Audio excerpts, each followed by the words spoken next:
Hoy el taller que les traigo, me he preparado un pequeño taller, una pequeña charla, aunque a mí sí que me gusta más que sea algo más interactivo, como si fuera una conversación o un diálogo, también para generar un poco de debate. Así que, como le dije a Rosa, en cualquier momento, si quieren preguntar o aportar algo, yo creo que va a ser mejor. Si no, sería un Vale, poco si solo hablo yo. vale. Entonces, lo he titulado este taller, ¿quién cuida a las que cuidan? Mm, yo he tenido consultas con muchas de ustedes o con diferentes cuidadoras en el tiempo que llevo en Acufade y sí que hay algún patrón o ciertas situaciones que he visto que se repiten un poco entre ustedes, que ya me dirán si es así o no. Entonces, siempre solemos centrar un poco todo enfocado a lo mejor a las personas que, digamos, que están enfermas o a lo mejor que son más dependientes, o a las personas a las que cuidamos, y no mucho a las personas que cuidan. Entonces, este taller, que sí que me plantea hablar de temas sobre el Alzheimer, diabetes o diferentes enfermedades, me voy a centrar en lo que yo he visto por mi experiencia, ¿vale? Aún así, la alimentación yo creo que es algo, bueno, es algo que hacemos todos, que comemos varias veces al día. Entonces, aunque tengan alguna duda que no tenga que ver directamente con el taller de hoy, me lo pueden preguntar. También que yo creo que está súper chulo este tipo de espacios, porque primero todas tenéis esa parte en común, que sois cuidadoras, y también nos permite un poco compartir, ¿vale? Todas las dudas o todos esos comentarios. Entonces, nada, vamos a comenzar lo que es el taller en sí. El taller, bueno, le he puesto el nombre a lo que me he encontrado que lo he denominado yo el círculo de la mujer cuidadora. Em, ¿Por qué? Porque, bueno, al final todas ustedes dedicáis el día, o por lo menos gran parte del día, a cuidar a vuestro familiar o ser querido, ya sea padre, madre, hija, que sea ese ser querido. Y es un trabajo, pues, que tenéis bastante poco descanso. Es un trabajo de estar todo el día pendiente de la otra persona, de cuidarla, de llevarla al médico, su alimentación, sus medicinas, etcétera. Y al final, dedicarle todo el día y tantas horas a esa persona, pues lo que es normal que os sintáis cansadas, os sintáis fatigadas.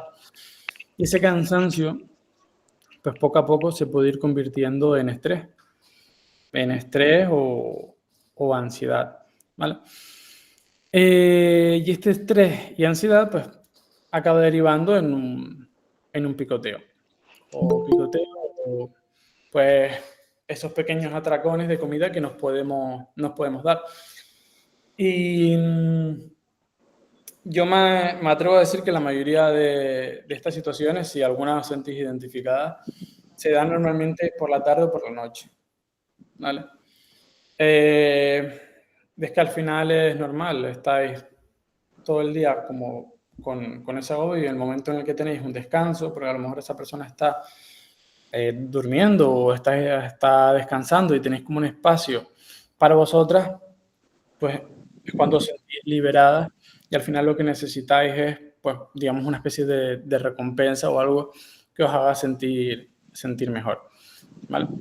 También tenemos un sistema de autocontrol que está situado en la corteza prefrontal y en ese momento, ese sistema de autocontrol que nos ayuda a controlar todos esos impulsos, digamos que está un poco más debilitado. Con lo cual, si encontramos algo que nos provoque un estímulo, como por ejemplo puede ser un dulce, algo de bollería, cualquier cosa así, pues nos va a ser mucho más difícil controlarnos, ¿vale?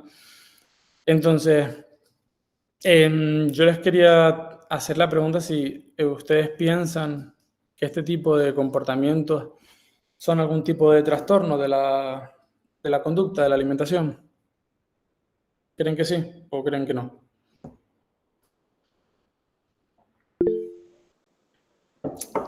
¿Vale? Ginette dice que sí. ¿Las demás? O si hay alguna persona que... Vale, y allí también cree que sí. Pues realmente no. Vale, no es un trastorno de la conducta de alimentación como podría ser la anorexia o la bulimia, que son de los más conocidos.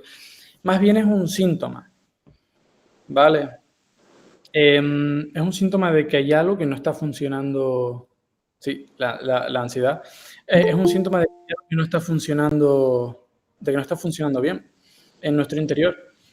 Que puede ser, como dijeron, la ansiedad, puede ser asociado a otra emoción, como el aburrimiento o la tristeza.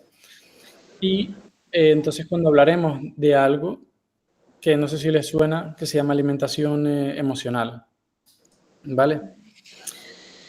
Entonces, esa alimentación emocional, lo primero que tenemos que hacer es entender si es una alimentación emocional o viene otra cosa, ¿vale? Porque que yo, y bueno, y distinguir primero que el que yo a lo mejor un día tengo un mal día porque he tenido un mal día en el trabajo o ha sido un día más duro con el ser querido al que yo estoy cuidando, por ejemplo, y me apetece comerme un bizcochón o un trozo de tarta porque me apetece, para sentirme mejor, porque estoy un poco estresado, estoy un poco triste, y me lo como, no pasa nada, ¿vale? Que sea algo puntual no es ningún problema. Es algo totalmente normal y sobre todo lo importante y la clave aquí es que nos damos cuenta que lo estamos haciendo y entendemos por qué. Entendemos que nos vamos a comer ese bizcochón porque nos apetece, porque estamos mal o hemos tenido un mal día y conocemos la razón, ¿vale? Eso no supondría ningún problema. El problema viene cuando es algo que no controlamos y es cuando es algo que se produce pues, de una forma bastante más frecuente, ¿vale? Entonces, motivos de por qué puede venir esto. Primero, por seguir algún tipo de dieta restrictiva. O sea, normalmente ya la población cada vez más, somos un poco más perfeccionistas, cada vez hay más tipos de dieta diferentes que pueden ser pues, porque somos vegetarianos o veganos, porque tenemos algún tipo de intolerancia, alergia como la celiaquía. Entonces, no sé si alguna de ustedes, o porque estamos siguiendo algún tipo de dieta concreta, no sé si alguno de ustedes se encuentra en esta situación o se ha encontrado o conoce a alguien que lo haga, pero esto es algo bastante importante porque esta restricción lo que nos va a provocar es que luego caigamos en ese picoteo de una forma más frecuente. Y también esto es interesante porque se ha visto que las personas que se sienten solas comen peor y picotean más. ¿Y qué tiene que ver esto con la dieta restrictiva? Pues que al final el comer en sí es un acto social. Comemos porque tenemos una reunión. ¿Y dónde hacemos la reunión? Pues en algún restaurante comiendo. Vamos a celebrar un bautizo, una boda. ¿Cómo lo celebramos? Comiendo. Entonces las personas que puedan tener algún tipo de dieta restrictiva al final acaban estando más pendientes de lo que pueden, no pueden comer, que de disfrutar el momento con sus seres queridos, amigos o disfrutar el momento en sí. Entonces acaban sintiéndose un poco más apartados de ese grupo y que pues, no acaban congeniando o no los acaban entendiendo bien. También otro motivo puede ser hábitos, ¿vale? Que no tendría nada que ver con la alimentación emocional. Puede ser que lleguen a las 6 de la tarde, esté en mi casa, sea como el momento de ver la novela o esa serie que me gusta y yo me la como viendo la serie, veo la serie comiendo unas papas fritas o un paquete de galletas o un bocadillo o lo que sea. Eso son hábitos. Y entonces, si vemos que ese es nuestro caso, lo que tendríamos que hacer es revisar nuestros hábitos dietéticos y ver que estamos llevando a cabo esa situación simplemente por una mera rutina. Y después, a consecuencia de unas emociones, ¿vale? Las emociones y la alimentación siempre han estado ligadas. Y desde el principio, desde que somos niños, niñas, ha estado ligada en nuestra dieta. Por ejemplo, seguro que les suena eso de el niño se ha portado bien o la niña se ha portado bien, pues venga, te has portado bien, vamos a comprarte un helado.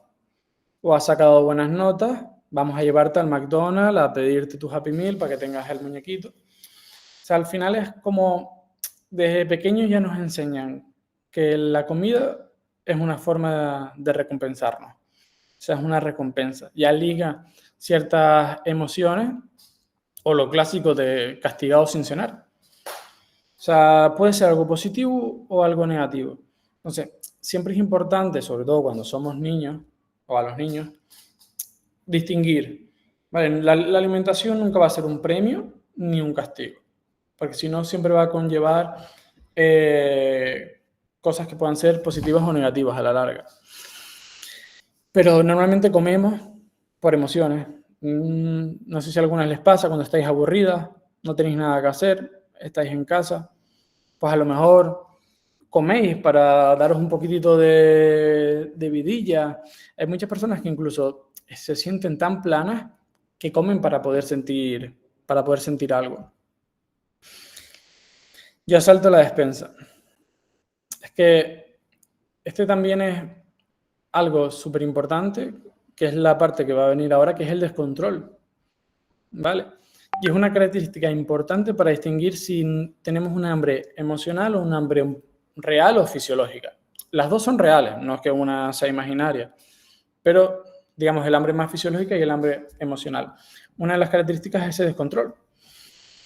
Y es que cuando tenemos ese hambre emocional no nos damos cuenta y podemos incluso levantarnos una vez, sentarnos, volver a levantarnos, sentarnos, y vamos picoteando constantemente y al final lo que acaba, aunque al principio parezca que es poca cantidad, porque podemos decir, no, yo solo me levanto y cojo un pellizco de pan, o solo es un puñado de nueces, pero al final como se repiten tantas veces, nuestro cerebro no acaba registrando realmente lo que estamos comiendo. Entonces sí que hay un descontrol en la cantidad. Yo, para ponerles un ejemplo, hace un tiempo tenía una usuaria que me decía, ella tenía sí que se daba como unos atracones nocturnos y se levantaba por la noche y se ponía a comer. Y muchas veces se levantaba y en la cama alrededor y en el suelo estaba lleno como de diferentes envases de comida y comida a su alrededor y ella no se acordaba de lo que había comido. Entonces, eso es una característica muy importante, es el descontrol. Después, algo muy importante es que el hambre emocional viene de repente. Vale, a diferencia del hambre como un poco más fisiológica, es más gradual, es decir, tenemos el estómago vacío, pasan las horas, a ver la vez que pasan, las horas, pues vamos teniendo más hambre y el hambre emocional viene de repente, nos aparece de golpe en un momento dado. Y también es un hambre un poco más selectiva, ¿vale? Porque cuando tenemos hambre, pues podemos pedir, tenemos algún plato de comida, comemos, nos llenamos y demás. Pero el hambre emocional es como un hambre más selectiva, nos apetece algún alimento concreto, ¿vale?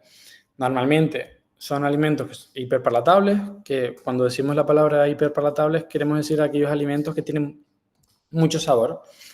Alimentos que pueden ser salados, normalmente, dulces y sobre todo muy calóricos. Que no siempre pasa así. A lo mejor hay alguien que se da atracones comiendo zanahoria, no lo sé. Pero la mayoría de las veces los alimentos que solemos comer son esos, galletas, papas, bizcochones, alimentos con mucho sabor porque son los que activan ese sistema dopaminérgico, ese sistema de recompensa, y nos aportan una corta, digamos que un placer que no es largo, sino es cortito, pero nos dan como un poco de placer. Pero ¿qué pasa? Que ese placer es momentáneo, porque ¿qué viene después de eso? Normalmente vienen emociones negativas, suele venir mucha culpabilidad, ¿vale? Nos sentimos mal con nosotras mismas por el atracón o por ese picoteo que nos hemos dado, ¿vale? Algo que no pasa cuando comemos. O sea, tú cuando almuerzas después de comer o después de cenar o desayunar no te sientes mal por haber comido tu plato de lentejas. No, pero cuando te das ese atracón, normalmente luego sí tienes un sentimiento negativo, te sientes mal contigo misma. Y para mí esa es la peor parte, ¿vale? Digamos que la peor consecuencia que tiene este hambre emocional. Otra consecuencia al final es que ganamos peso, ¿vale? Indudablemente, al final este tipo de alimentos que son muy calóricos, que nos aportan mucha energía, puede promocionar que ganemos peso, ¿vale? Y después, si ganamos peso encima de los pocos placeres que tenemos los cuidadores. Sí, pero al final es como una vara de doble filo, porque ese placer es lo que te dije antes, te va a dar placer durante un periodo corto de tiempo, pero a la larga, no. Y seguro que hay otras cosas que si una vez que tú identificas, que lo hablamos un poco más adelante, pero si una vez que tú identificas por qué, es decir, ¿cómo? Porque tengo ansiedad. Y entiendes por qué tienes ansiedad. Seguro que hay otras actividades o otras cosas que puedes llevar a cabo que te ayuden a relajarte o que te hagan feliz, que te hagan disminuir esa ansiedad y que a largo plazo no te vayan a hacer sentir mal, ¿vale? Contigo misma. Luego podemos hablar de diferentes tips o si alguna quiere compartir su caso, pues podemos ver qué podemos hacer para poder solucionarlo, para poder mejorar esa situación. Pero lo importante es eso, entender que normalmente va acompañado de pues, una especie de culpabilidad. También el ganar peso, bueno, pues lo obvio, ¿no? Un exceso de grasa corporal nunca va a ser algo recomendado y siempre va o puede conllevar problemas para nuestra salud. ¿Vale? Los clásicos que conocemos de diabetes, problemas cardiovasculares, etc. Incluso también el Alzheimer. Y luego ahí a la derecha, esa nubecita de color rojo que puso oxitocina. No sé si saben lo que es, pero la oxitocina es una hormona y se conoce como comúnmente la hormona del amor, ¿vale? ¿Y por qué la puse? Porque desde ya 2014-2015 se empezaron a realizar diferentes estudios y se ha visto que las personas que tienen menos niveles de oxitocina suelen comer peor y se dan más ese patrón de picoteo o esos atracones. Y me pareció interesante añadirlo, porque esa es una hormona que se suele sintetizar, se suele crear en nuestro cuerpo a través del contacto. Es decir, tras un abrazo con un ser querido, cuando la madre amamanta al bebé, genera mucha oxitocina, que es lo que luego va también a provocar la liberación de leche materna. Y también nosotras mismas. Y me pareció interesante porque es algo que pero hablamos mucho también desde el treno de Hakufade, que es el autocuidado. Y es que el darnos cariño, el darnos mimos, darnos un baño, el tocar nuestra propia piel, pues a lo mejor poniéndonos crema, todo eso va a aumentar los niveles de oxitocina. Nos ayudará a sentirnos mejor con nosotras mismas y también puede ayudarnos a controlar un poco más ese picoteo. Vale, entonces, una vez que más o menos tenemos claro todo esto, el primer paso sería identificar el tipo de hambre. ¿Vale? Si les pasa eso, que alguna mencionó que vacían la despensa o que se dan como que van a esa nevera y comen un poco lo que tranquen. Yo en ese momento lo que les recomiendo es que separen, ¿vale? Que estos pasos que vamos a hablar ahora mismo, el primer paso sería reconocer, identificar, ¿vale? ¿Qué es lo que te pasa? Una manera muy sencilla es, cuando estés en la nevera, coges aire, respiras un par de veces y te preguntas a ti misma, ¿tengo hambre? ¿Hace cuántas horas he comido? ¿Qué es lo que estoy sintiendo en este momento? y entender si ese hambre pues es un hambre pues, física, un hambre real o un hambre más emocional. Si es un hambre real, porque desayuné a las 8, son las 2 de la tarde, han pasado bastantes horas y tengo hambre, pues simplemente come.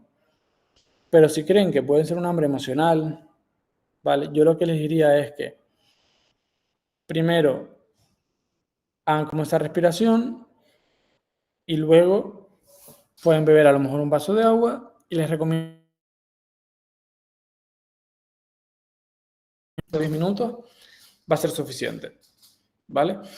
Porque al final es como un patrón que se acaba desarrollando. Cada vez que me siento mal, como. Cada vez que tengo ansiedad, como. Cada vez que estoy aburrida, como. Para sentir placer, para despejarme, para calmarme.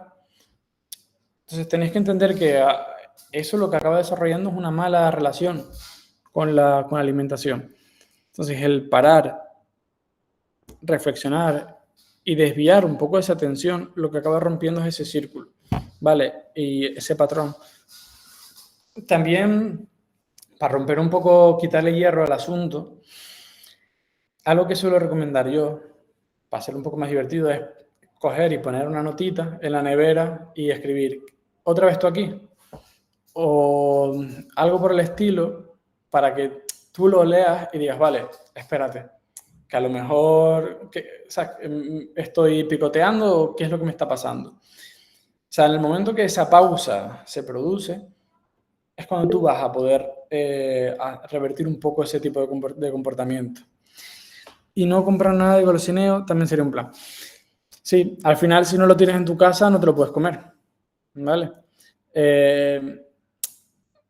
Y es verdad que todos estos tips que estamos dando realmente podrían ser casi una tirita, ¿vale? Sin solucionar el problema. Porque como os dije al comienzo de la presentación, es un síntoma de algo, ¿vale? No es una causa, o sea, hay algo detrás. Y lo ideal es ir un poco a la raíz del problema y trabajarlo, ¿vale? Pero bueno, mientras tanto, también algo que nos puede ayudar y algo que yo a alguna persona pues, que está en esta situación le recomiendo es, si ves que ese tipo de patrones o atracones se producen, al menos vamos a dar un poco de control. Hacer un poco algunas elecciones más controladas y premeditadas por nosotros. ¿Cómo qué? Pues mira, si vamos a picotear algo que nos aporte poca cantidad de energía. Por lo menos nos va a dar la sensación y sabemos que al aportarnos poca cantidad de energía, pues probablemente no nos suponga un problema a la hora de ganar peso, porque es algo que al fin y al cabo nos preocupa a todos. O sea, el sentir que estamos engordando o vernos peores es algo que a todo el mundo de manera natural le importa. Entonces, elige algo que te aporte poca cantidad de energía. ¿Cómo qué? Una gelatina. Una infusión que sea dulce, porque al final tú piensas que tú no necesitas comer en ese momento, no necesitas nutrir tu cuerpo. No es que tu cuerpo necesite energía, nutrientes para seguir desarrollando sus funciones vitales, sino tú lo que necesitas es calmarte, necesitas algo que te guste. Entonces, aportándole algo dulce, porque muchas veces es algo dulce, a lo mejor hay personas que prefieren algo salado, pero cuando es algo dulce, una infusión que tenga un toque dulce, una infusión de canela, alguna gelatina, por ejemplo. Si es algo salado, algo que yo suelo recomendar son las cotufas, no las que vienen ya de paquete, sino hacerlas uno mismo con el maíz, con esos copitos de maíz. En la sartén, si quieres y te apetece algo de sal, le pones una pizca de sal a esas palomitas y está bien, y es un buen snack, es un snack saludable y con poca cantidad de energía, ¿vale? También una recomendación que os hago, que está muy bien, porque al final lo más importante de todo esto es entendernos a nosotras mismas, sin juzgarnos, es coger y cada vez que haya ese picoteo o ese atracón, que lo apuntéis, que llevéis con una especie de diario, en el que apuntéis lo que habéis comido y cómo os habéis sentido o cómo os sentíais en ese momento. para tomar un poco de conciencia de la situación, ¿vale? Un poco de algunas estrategias o algún consejo que les puedo dar es primero no saltarse comidas, ¿vale? Es algo muy común, o por lo menos que yo he visto, que pues no quiero decir que sea el caso. ¿Frutos secos valen? Sí. A ver, los frutos secos son unos alimentos, son un grupo de alimentos muy saludables. ¿Qué me pasa a mí personalmente con los frutos secos? Que me parece que al nivel de calidad nutricional, muy buena. Pero si yo, por ejemplo, estoy contigo, estamos en un proceso, sí, sin sal, sí, claro, yo ya estoy pensando en los fritos. Si estamos en un proceso de pérdida de peso, de lo que quiero, y si queremos perder peso, porque estamos en ese proceso de que queremos perder peso, queremos perder grasa, muchas veces lo que le pasa a muchas personas es que comen alimentos que son muy saludables, como los frutos secos, el aguacate, el aceite de oliva virgen, la avena. Son alimentos, como digo, buenos para la salud. El problema es que nos aportan mucha cantidad de energía. ¿Y qué puede provocar eso? Que te cueste o te limite a la hora de perder peso, o no pierdas todo el peso que te gustaría o que podrías perder. En esa situación, yo recuerdo el caso de un paciente, a lo mejor traigo casos un poco más exagerados, pero recuerdo el de un paciente mío que comía avena y yo revisaba su dieta y él decía, bueno, pues oye, la calidad está bastante bien. Y yo en las primeras consultas nunca pensé que la avena iba a ser un problema, hasta que le pregunté, oye, ¿cuánta avena estás comiendo? Porque tu dieta es bastante saludable, pero estás ganando peso. Y me dijo que se comía como 300, 400 gramos de avena al día. Claro, sí, que es un alimento muy sano, tiene mucha cantidad de fibra, pero la avena es muy calórica.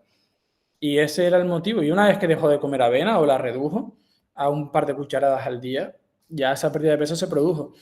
Entonces, ese tipo de alimentos, genial. Pero habría que controlar cuánto nos comemos, porque un puñado no hay ningún problema. Pero si tenemos esa ansiedad y no tenemos ese control, y empezamos a comer, a comer, a comer, vale, calidad genial, pero la cantidad de energía que nos estamos metiendo es bastante alta. Vale, con lo cual eso puede producir que ganemos peso. Estaba comentando, no saltarse las comidas. Vale, muchas personas o muchas cuidadoras, lo que yo he visto es que a lo largo del día tienen poco tiempo.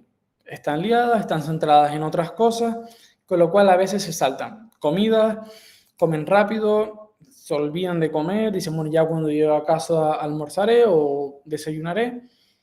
Y cuando te das cuenta, a lo largo del día, la ingesta es muy baja.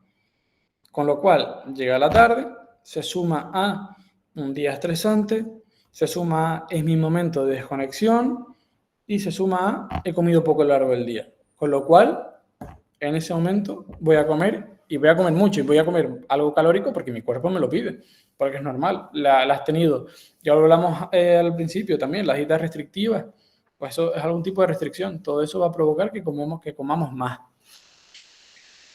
Puse planificar meriendas saludables, pensando que a lo mejor el caso de alguna persona es más que ese atracón se produce durante la mañana, pero pensando que la mayoría de ustedes podría estar comiendo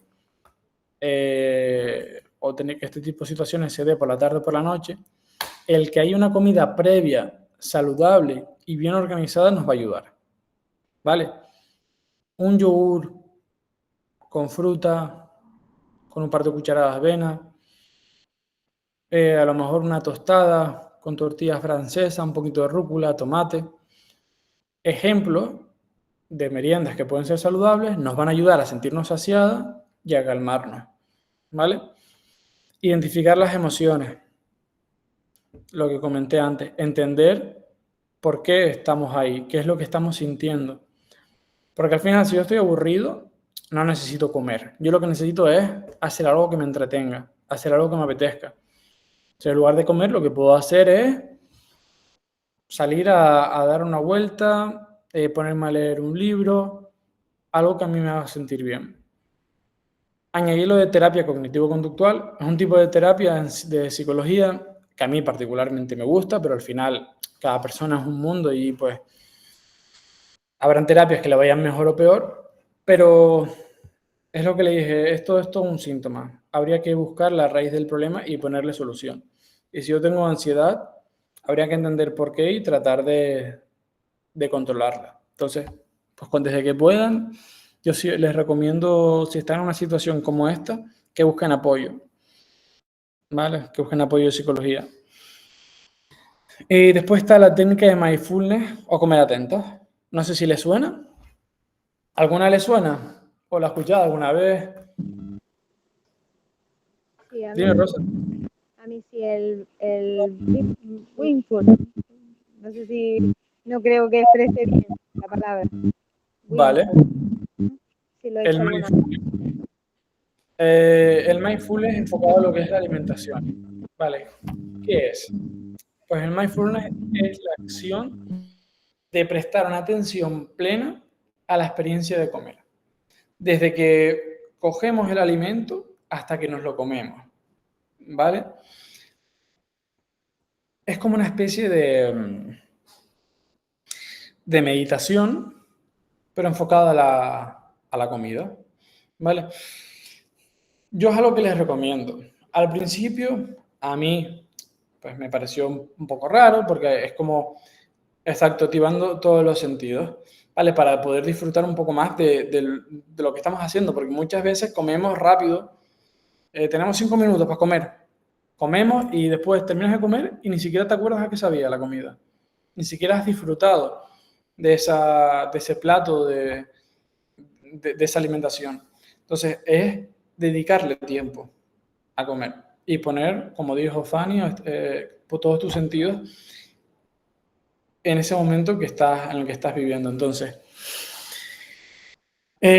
a mí, como estaba diciendo, me parecía como un poquito rollo, porque al final son una serie de pasos, pero sí que es verdad que a medida que lo empiezas a llevar a práctica, lo que acabas sintiendo es que disfrutas más de tus platos, de tus comidas, y acabas comiendo menos. Acabas comiendo menos porque acabas sintiendo ese placer mucho antes de lo que lo sentirías cuando comes rápido, ¿vale? Porque lo experimentas de una forma más intensa. Esto no se trata, como puse aquí, de comer perfecto. No se trata de llevar una dieta cuadriculada. Se trata de disfrutar el momento, ¿vale? Entonces, yo aquí les recomiendo, no sé si lo pueden ver, pero el libro que les puse aquí, al lado de la chica y del símbolo de Akufade, se titula Comer atentos, es de una doctora y se centra principalmente en esto. Si a alguna le interesa, yo le recomiendo que se lo lea, porque la verdad es que es bastante práctico y yo me lo leí, a mí me gustó, ¿vale? La autora de este libro, ¿vale? Relata que hay diferentes tipos de hambre, ¿vale? Aquí se los puse, el hambre de ojos, de nariz, de boca, ¿vale? Entonces, yo lo que quería hacer, sé que algunos no pueden, por ejemplo, ya veo que Rosa no va a poder, o a no ser que a lo mejor sí puede, pero quería hacer alguna actividad un poco más práctica para poner en práctica esta técnica de mindfulness en cuanto a la alimentación. Entonces, las que puedan. A lo mejor, Rosa, tú sí puedes porque puedes tener un chicle o algo en tu bolso. Te lo digo porque yo sé que tú estás en la calle. Pero las que puedan y estén en su casa, vamos a dar un par de minutos para que puedan coger algo. Puede ser cualquier cosa. Una pizza de fruta, un fruto seco, una pasa, uvas, cualquier cosa. ¿Vale? Algún alimento que puedan tener ustedes delante para poder llevar a cabo este micro taller de mindfulness en cuanto a la alimentación. ¿Vale? Para explicarles un poco cómo sería. Entonces, anacardos, genial, todo eso vale, cualquier cosa. Yo qué sé, yo por ejemplo aquí tengo un plátano, pues yo lo podría hacer con un plátano. Puede ser incluso, que no pasa nada, un trozo de chocolate, ¿vale? No importa. Al final la idea es, con cualquier cosa, que lo podamos hacer para disfrutarlo, ¿vale?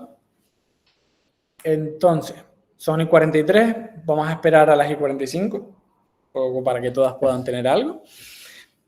Si alguna persona tiene alguna duda, pues lo podemos ir comentando.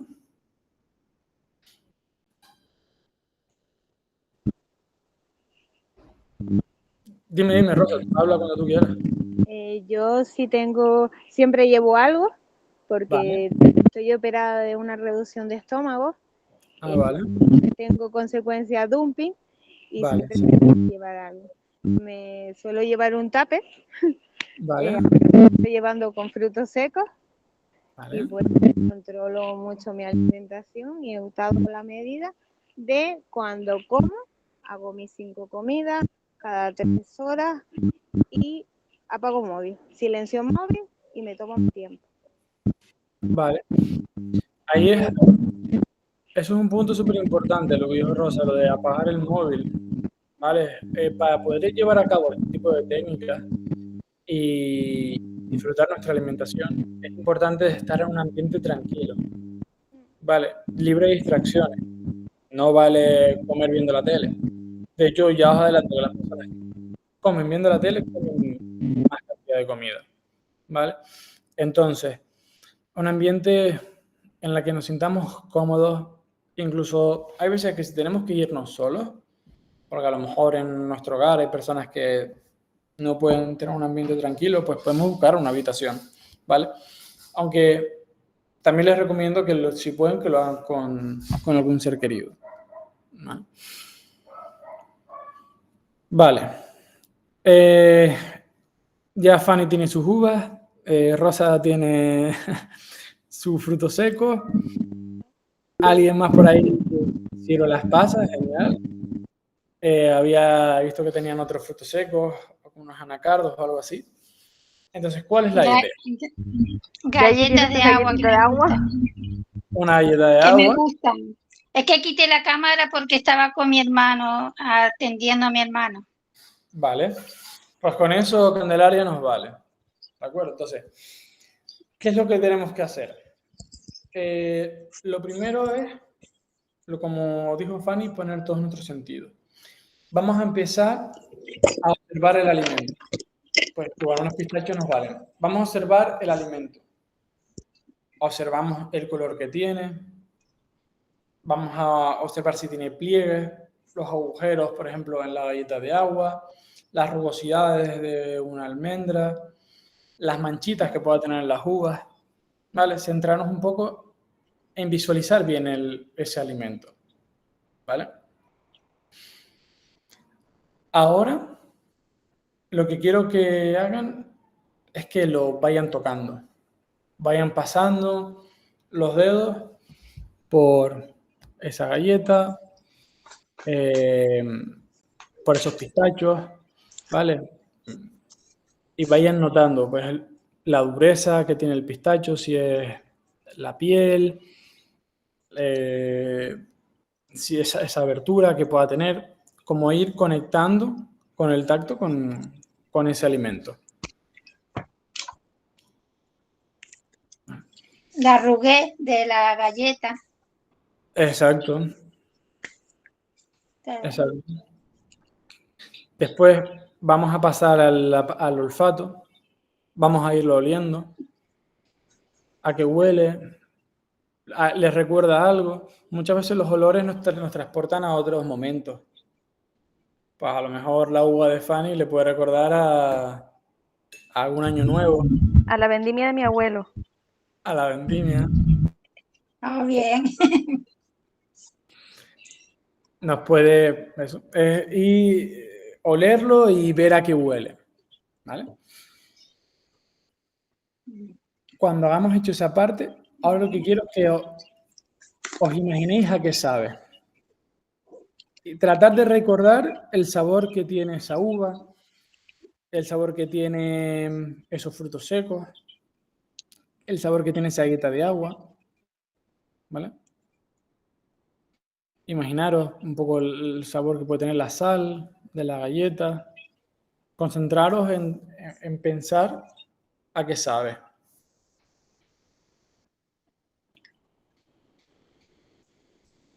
¿Vale? Y ahora quiero que poco a poco os lo metáis en la boca. Un trozo de ese alimento os lo metáis. y empezáis a palparlo un poco con la lengua, a morderlo. Traten de distinguir bien los sabores.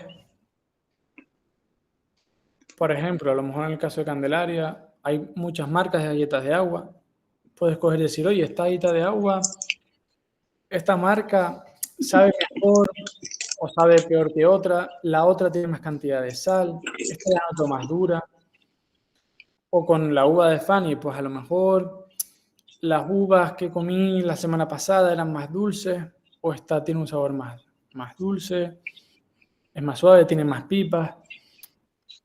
Como ir, eso, dándole vueltas y tratar de distinguir bien todos los sabores. A ver qué puso Yayi. Dice, yo me acabo de dar cuenta que por el olor del anacardo no me lo comí. Bueno, está bien. Vale.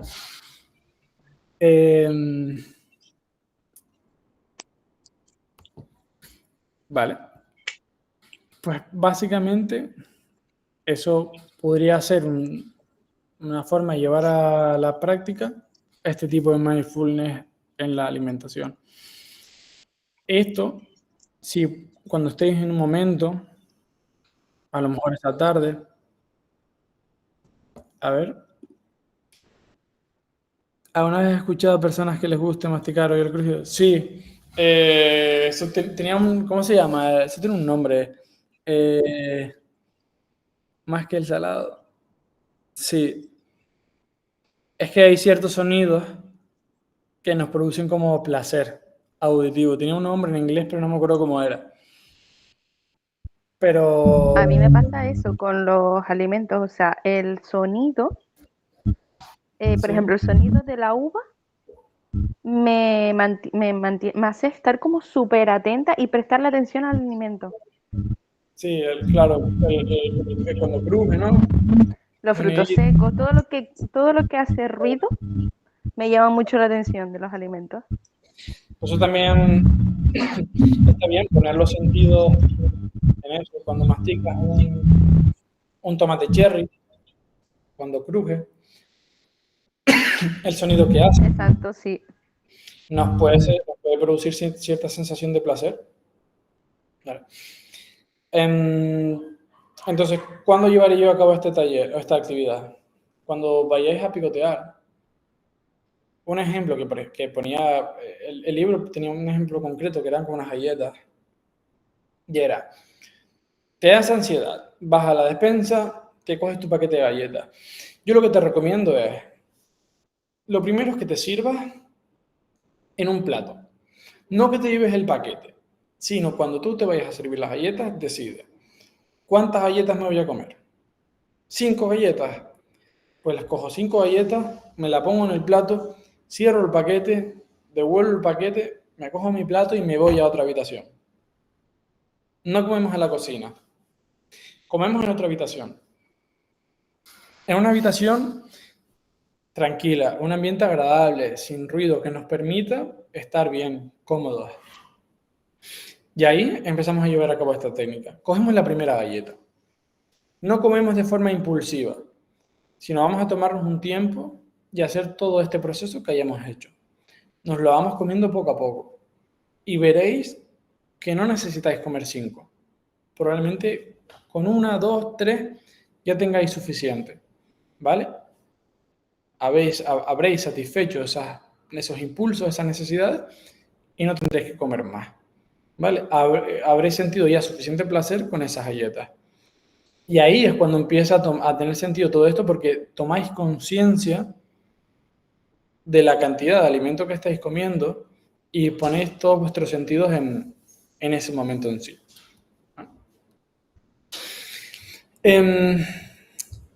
Vamos a la parte de cómo elaborar un plato saludable, ¿vale?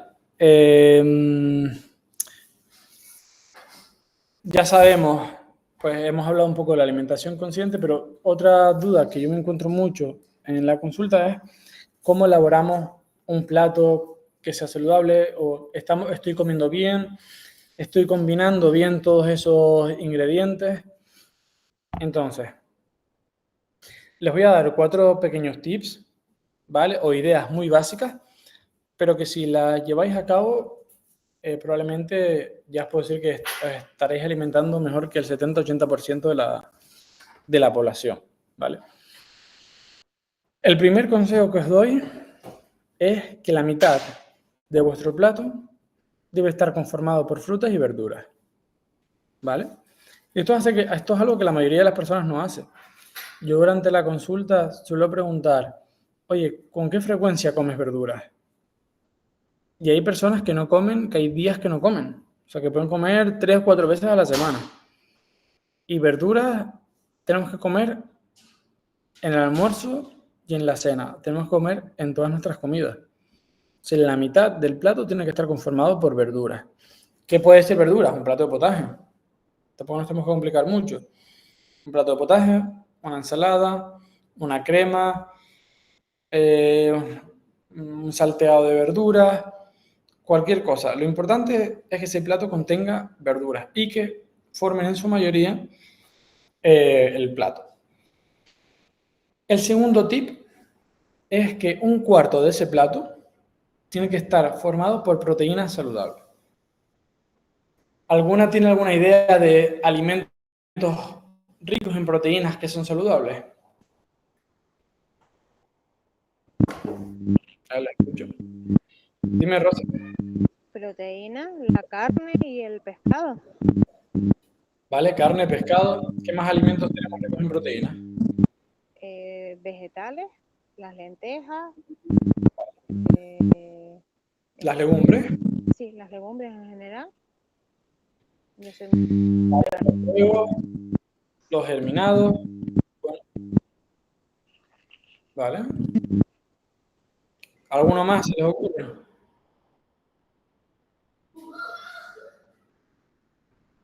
Los lácteos, por ejemplo. ¿Vale? Los lácteos son una buena fuente de proteína. Los mariscos, los crucíferos, o sea, las conchas, ¿vale? Todo eso también son alimentos ricos en proteína. Después también podemos incluir, porque sí que es verdad que cada vez se incluyen más lo que antes eran los suplementos, pero ya casi se consideran como un alimento, que es la proteína de suero. No sé si les suena, los típicos botes con la proteína que vienen en polvo, ¿vale? Eso más que ya un suplemento se le considera un alimento, ¿vale? Eso podrían ser opciones de proteínas saludables. Pero, claro, no todas las carnes podríamos incluirlas dentro de proteínas saludables, ¿vale? ¿Cuáles no serían proteínas saludables? ¿Qué alimentos ricos en proteínas pensáis que no son muy buenos para la salud?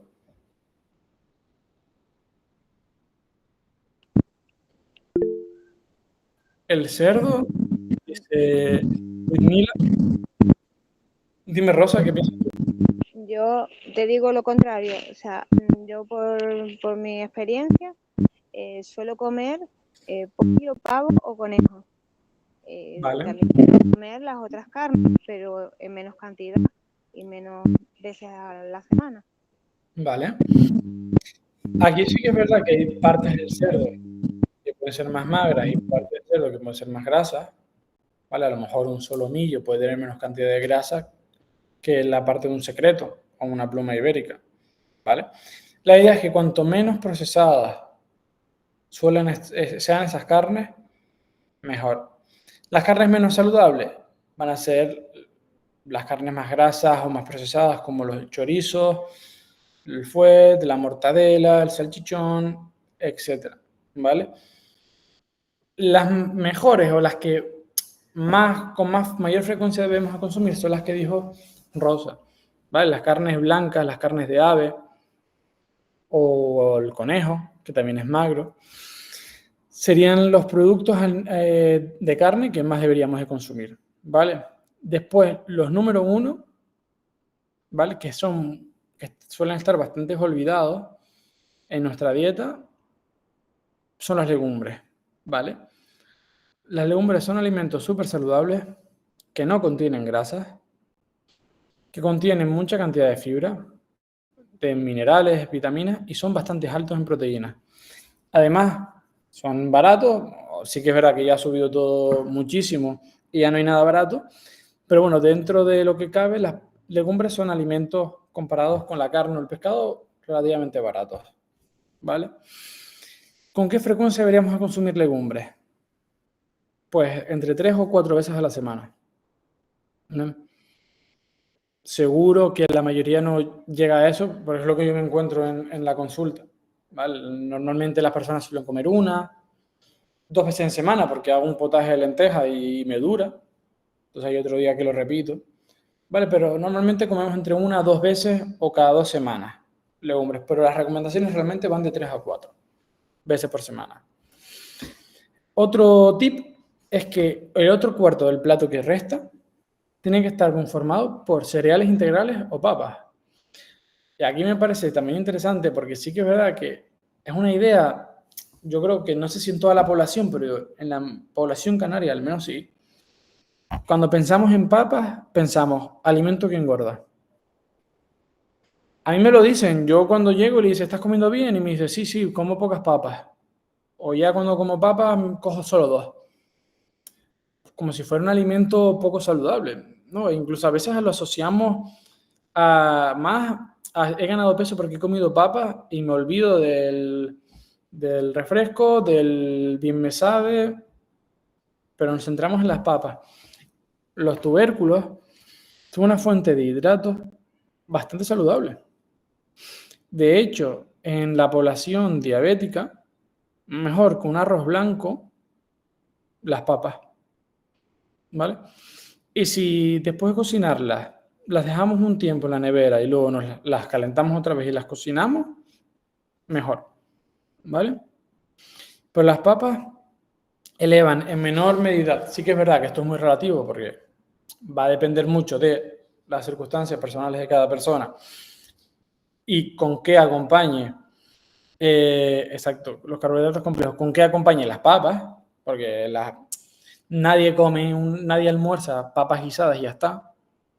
Normalmente lo acompañas con un bacalao, con unas verduras o lo que sea, entonces todo eso va a influir, ¿vale? Pero sí que es verdad que de forma aislada, las papas frente a un arroz blanco o una pasta blanca, las papas serían mejores, ¿vale? Como dijo antes la compañera, los carbohidratos complejos. Vale, ¿qué son carbohidratos complejos? ¿Alguna tiene alguna idea de qué son? ¿Cuáles serían los simples, por ejemplo?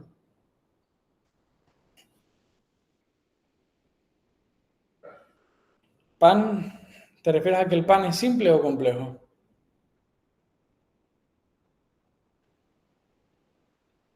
Háblalo, Ginette. Pan como un carbohidrato complejo. Vale. Pues ahí te digo que depende. O sea, depende del tipo de pan. Mi paciente duerme. O sea, depende del pan, porque no es lo mismo comerte un pan blanco que comerte un pan integral, que sea de masa madre, perdón.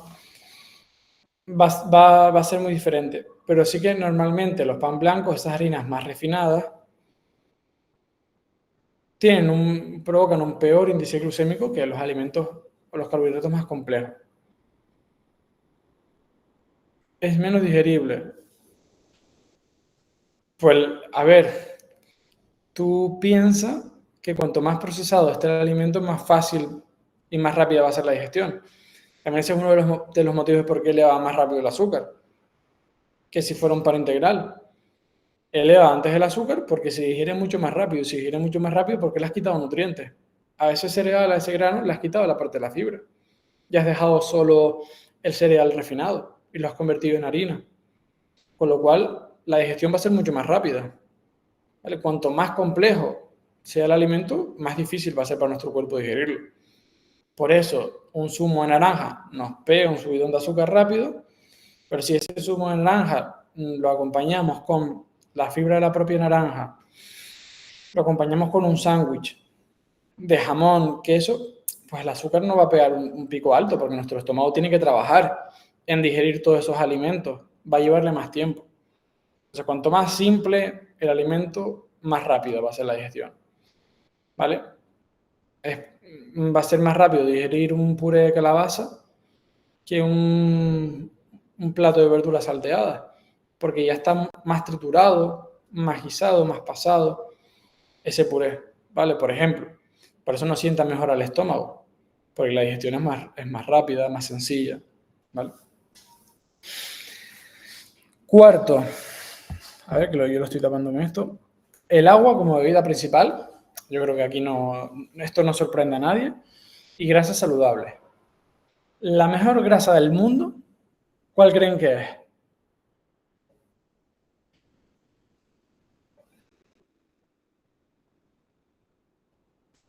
¿Cuál piensan que es el mejor?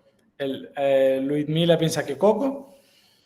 ¿Alguna otra persona piensa otro aceite de oliva? Aceite de oliva. Vale, pues el aceite de oliva. El aceite de oliva virgen. Es el mejor aceite del mundo. ¿Por qué es el mejor aceite del mundo? Ya no solo por su calidad nutricional, la cantidad de grasas insaturadas que tiene, ni los antioxidantes, sino también un motivo importante es que resiste muy bien la temperatura, ¿vale? Porque muchos aceites no aguantan bien la temperatura alta, entonces cuando cocinamos, y sobre todo si mezclamos con los alimentos, que obviamente no vamos a cocinar el aceite solo porque sí, sino lo utilizamos para freír o cocinar, se acaban produciendo ciertas sustancias que son tóxicas, ¿vale? Que son tóxicas para nuestro organismo, que pueden ser cancerígenas. Entonces el aceite de oliva virgen aguanta mejor, tiene como una temperatura mayor de tolerancia, con lo cual el mejor aceite del mundo es el de oliva. Aceites muy saludables, el aguacate, ¿vale? El aceite que proviene de los pescados grasos también está bastante bien. El aceite de coco, a mí, por ejemplo, me parece interesante que se mencionó antes en situaciones más concretas, como porque al final lo bueno que tiene el aceite de coco es que esas grasas, las grasas que contienen, no pasan por el intestino, sino pasan del estómago directamente van a la sangre, al sistema portal, ¿vale? Entonces no se digieren en el intestino. Con lo cual, oye, que tengo problemas digestivos, estoy con diarrea, tengo un colitis, Crohn, que son esas enfermedades inflamatorias intestinales. A lo mejor ahí es interesante el aceite de coco, ¿vale? Porque no nos va a provocar como ese malestar. Pero sí que es verdad que hay ciertas grasas que son esenciales que el aceite de coco no las aporta. O sea, no podríamos sobrevivir solo comiendo aceite de coco. Necesitaríamos otras. Vale. Y aquí, a modo de resumen, les traigo una imagen de un plato, un ejemplo de un plato. ¿Vale? Así que sé que hay diferentes tipos de alimentos, pero para que os hagáis una visual de cómo podría ser un plato. Como ven, la mitad del mismo está conformado por verduras, por frutas, un cuarto por proteínas, aquí puede ser el ejemplo del salmón, un pollo, huevo, ¿vale? Y el otro cuarto, pues a lo mejor sale arroz, pasta, pan. Entonces, la idea es que podemos combinar los alimentos como queramos, pero si respetamos esta estructura en nuestro plato, vamos a estar alimentándonos bien, ¿vale? Puede ser una ensalada con un salmón y arroz blanco, por ejemplo. ¿Vale? O puede ser simplemente la parte de la verdura, la vamos a cubrir con un potaje. Y el segundo, voy a coger y me voy a poner medio plato, en un cuarto del plato me lo voy a poner una pechuga de pollo y en el otro cuarto le voy a poner 4 papas arrugadas. Y ahí ya tenemos la ración de verdura, la ración de proteína y la ración de carbohidratos complejos. De beber agua, puedo utilizar un aceite de oliva o si tengo una ensalada le puedo echar aguacate o alguna cosa así. Y de postre lo que os recomiendo es o la pizza de fruta, ¿vale? O a lo mejor un yogur desnatado, ¿vale? Sería como un ejemplo de un plato que sea totalmente saludable. Con respecto a todo este tema, ¿alguna tiene alguna duda?